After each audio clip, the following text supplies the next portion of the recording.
can tell you with 100% certainty, we'll be back. And I'm 100% positive. We'll be back. I'm not worried. We'll be back next year. And then the next year, and then the next year. We're never going to stop. I'm here now, and my job was to come in and turn the program around. And these guys bought into the system, and it was tough. You know, Connor loved the practices sometimes.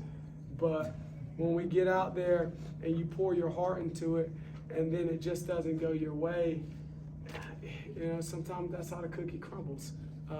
But hats off to these guys. You know, we took a late start to our season, actually a couple weeks late start, and we turned it into a 29-3 record. So I'm proud of them. You know, obviously, overcoming large deficits isn't new for you guys. You did it last week against Bishop McGinnis, but yeah, 11 points early on, 14 points in the third quarter. Both times y'all were able to get back in the game. Why was that the case? Well, you know, these boys fight. Like, yeah, we trust each other.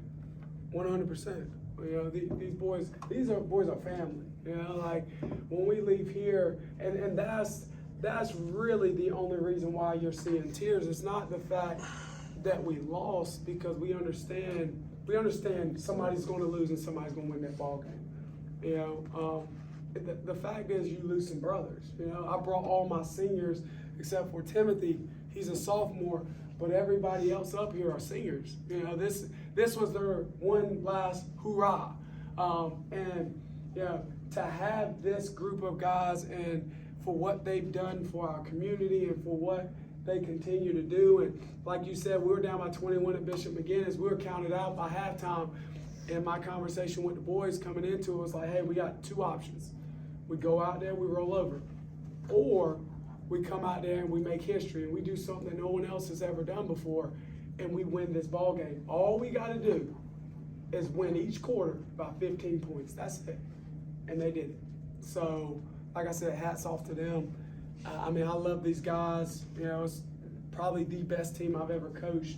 And this moment is sad right now, but when we look back on it, it's going to be one of the most, you know, highlighted moments of some of these guys' careers.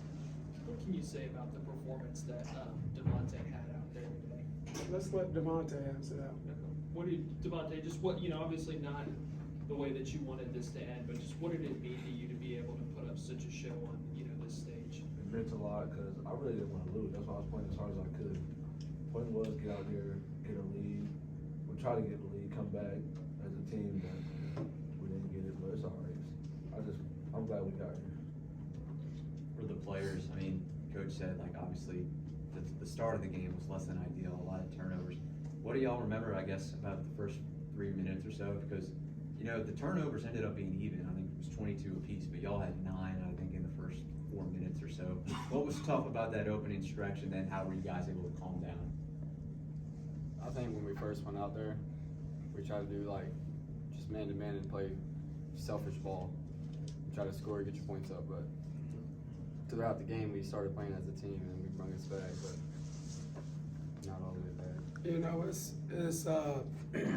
it gets hard at times. You know, I get out here and I scream and I yell and I make them mad, and then when they're mad, I like to poke the bear, and I keep doing this over and over and over again, you know, to get them versed into what they got to do when we get out in the game. So when we come out, I like to smile. You know, I'm not a big guy that's gonna, you know, I'll jump up and down and I'll do my little antics every once in a while just because to get the fans involved. But I smile. If it's going bad, I like to smile because if I quit, then my boys quit, right? So I truly believe the smiling and the, hey fellas, come on now, we're down, we got to pick it up, let's go. Come on, start clapping. I don't care what you say on the bench, but we got to say something. Is that pretty accurate? Right? Like, we got to say something. Let's get out here and let's make this thing work. So we've always been faced with deficits. We were faced with a deficit before we ever stepped on the court. You know? And anyone can say whatever they want to say, but I've been here. I've seen it. I've seen the calls. Right? I hear what certain people say about our program.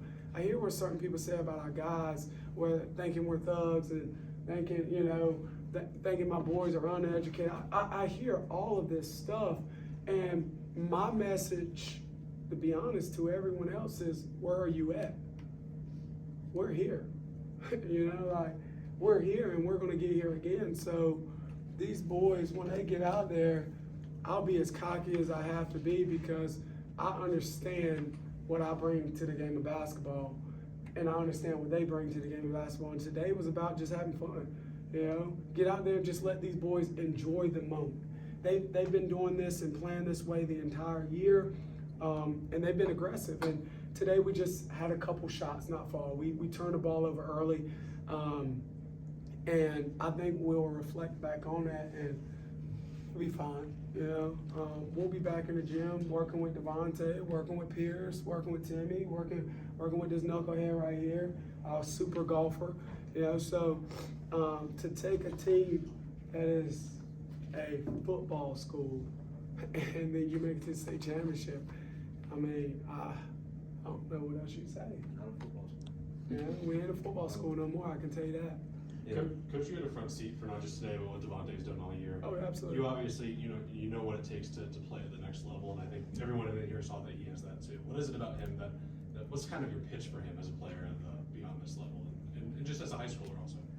I will tell you that Devontae doesn't quit, and Devontae reminds me a lot of himself, of me, right?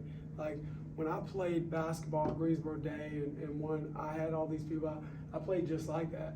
Like the difference between me and him was, I had about a 45-inch vertical.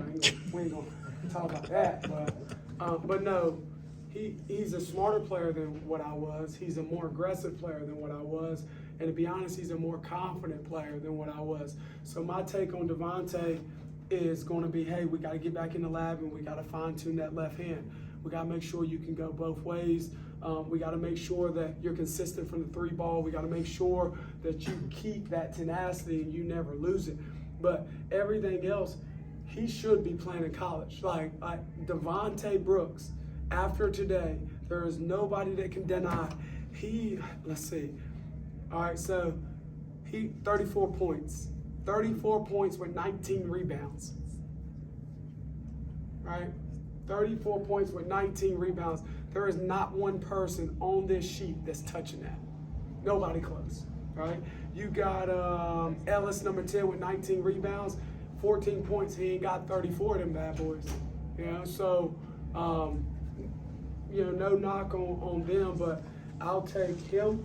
I'll take him, and all those other boys in the locker room, and we can do this again on Saturday. To the seniors, or Coach, if you want to speak to this as well, you mentioned the fact that you guys have not just overcome the deficits from this year, but also the deficit of the record from last season and this turnaround. What will the lasting impact for this year's team be, looking back 5-10 years from now, whenever people talk about this team? What will they say? All gas, no brakes. Okay, all gas, no break. You want to answer that, Connor? Go ahead, let me slide this. Go ahead. Oh my goodness. So look, this is what I take away from it, right? Is when people look back, right? One thing that these boys are going to get is, at our school, if you make it to this level, you get recognized for that. We had over probably 2,000 people show up today for us. When we started out, and we only had 500 show up for us. And every game it gets more and more and more. So one thing that you're definitely going to hear is all gas, no brakes, because that's the motto we went by. Another thing that you're going to hear is how phenomenal certain players of us that we have. And people always say, man, Coach, if you would have came here 2 years or 3 years earlier, you had some athletes here. I don't care about 2 or 3 years earlier. I'm here now. We got athletes now. We got guys that are getting the job done now. And when they look back on their legacy, because I say legacy, they're the first ones to ever do this. They are the first teams in Eastern Randolph history from a boys basketball standpoint to ever get past the second round, to ever get past the third, fourth, fifth round and make it to the state championship game. So we got to savor this moment, right? We got time for one more. Yeah, real quick question, Coach. I know from your Chatham County days, you never give up an opportunity to educate. And I saw you down with the guys after the game, and you're talking to them, and you're talking to some individuals and overall to the group. Can you just share a little bit of what you were telling them at that point? So my one question was, hey fellas, did you ever think honestly that you would be here? And everybody said no. I said, so let's savor the moment and understand that you go from 8-15 and never even getting a wink your way to come and plan for a state championship. Like, let's savor the moment that all of our seniors up here get to go out and say that they were the first to ever do this in school history. Let's savor the moment that Devontae Brooks, out of all these boys, come out here and gets MVP and drops 34 points on national televised TV, 34-19, when no one knew about Devontae Brooks a week or two or earlier in the year. So let's savor all these moments, and we have nothing to cry about. Like, we have absolutely nothing to cry about. We've exceeded every single expectation you put in front of us, right? We got here, all right? Now we fell short, we didn't finish. Okay, that's fine. I mean, it happens, you know? 1 or 2 shots can dictate a ball game. 1 or 2 fouls can dictate a ball game. So the winner or the loss isn't the significant thing. The significant thing is that Eastern Randolph High School made it to a state championship, all right? And also the significant thing is, you can mark my words, we will be back next year, and we will be having this conversation again. And this time, trophy gonna be a little bit bigger. Thank you, Coach. We appreciate your time. Thank you, Coach. Congratulations on a Oh, great thank you. season. Yes,